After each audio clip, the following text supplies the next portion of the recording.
Restoring Illinois to greatness. This is Illinois Rising, presented by the Illinois Policy Institute and hosted by AM 560's Dan Proft. Dan Proft back with Pat Hughes on this edition of Illinois Rising. And Pat, Tuesday, as we mentioned in our conversation with Wakanda Mayor Frank Bart, Tuesday's Election Day.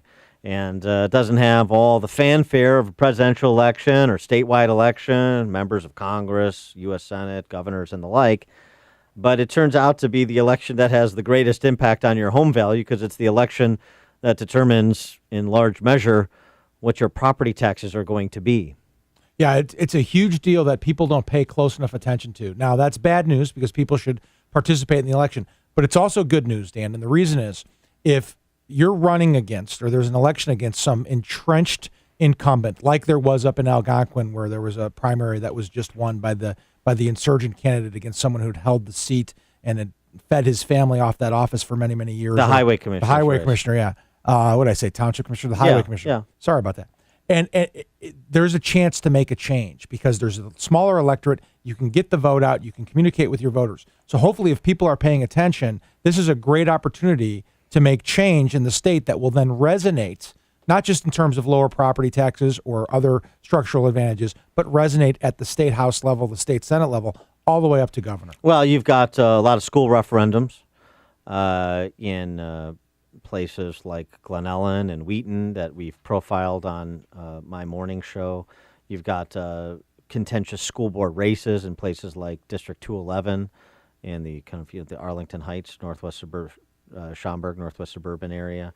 And you've got municipal races that are very much akin to these kind of extreme examples of everything that's wrong with Illinois. The Algonquin Township Highway Commissioner's race, one of them. And even though we helped to end through in our private lives, through our associated political activity and profiling on my radio show, helped to end the reign of the Millers in the Algonquin Township Highway Department after a half century, $400,000 worth of family on the payroll at present, and he'll be gone in May. What's the result? Who's laughing all the way to the bank, even in defeat? Bob Miller. Did a story for the McHenry Times, one of my papers. $100,000 in for Bob Miller over his life tenure as an employee and then the highway commissioner in Algonquin Township. And if he lives to average life expectancy, $3 million out. Unbelievable. And what about his wife? Does she get a pension too? Because she was employed as like his secretary or something. Right. So, I mean, it's just, this is what repeats itself throughout Illinois. And one of the areas where it's repeating itself that residents can make a judgment on Tuesday is in Orland Park, another race I'm involved in through my super PAC, so in the interest of disclosure. This is Dan McLaughlin, who's been the mayor there for a couple of decades. And last October, along with a compliant village board, voted to increase his salary from $40,000 a year to $150,000 a year, so a 375% increase, largely for the purposes of not just enjoying a $150,000 salary, which is nice, but serving one more term and increasing his pension from $30,000 a year to $110,000 a year. So there's another couple $1 million worth of difference, frankly, for Dan McLaughlin were he to win this election. And you've got a local businessman, Keith Pekow, that's challenging him and promising to roll back that pension and that salary increase and the associated pension benefits.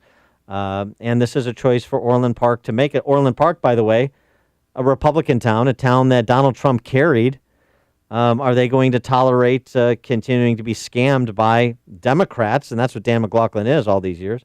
Democrats like Dan McLaughlin, and a game that's run by Republicans and Democrats at the local level in this state. Yeah, and we had Pekow on last Sunday, Dan, and he seemed to be an excellent candidate. And the other thing is, for people of Orland Park, it is so rare in government that by making a vote and voting someone out, that you know the savings you're going to get immediately. You know that if this guy goes out, that you're going to save millions of dollars just by this vote. That's a rare thing to be able to say, hey, my vote will count for X millions of dollars, and it will. And they have the opportunity to save themselves that money if they vote that way. Yeah, and not to mention, last decade, the property tax levy in Orland Park under McLaughlin's increased by 56%.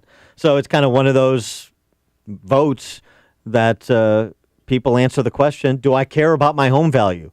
Do I have any interest in staying in Illinois in the long term, or am I fine just getting fleeced by the same old scam artists? That's what Orland Park has to decide as a community, and a lot of other communities at the school board and the municipal race, Maine Township, New Trier Township as well. And we'll report on what decisions those Illinois families make on the next edition of Illinois Rising.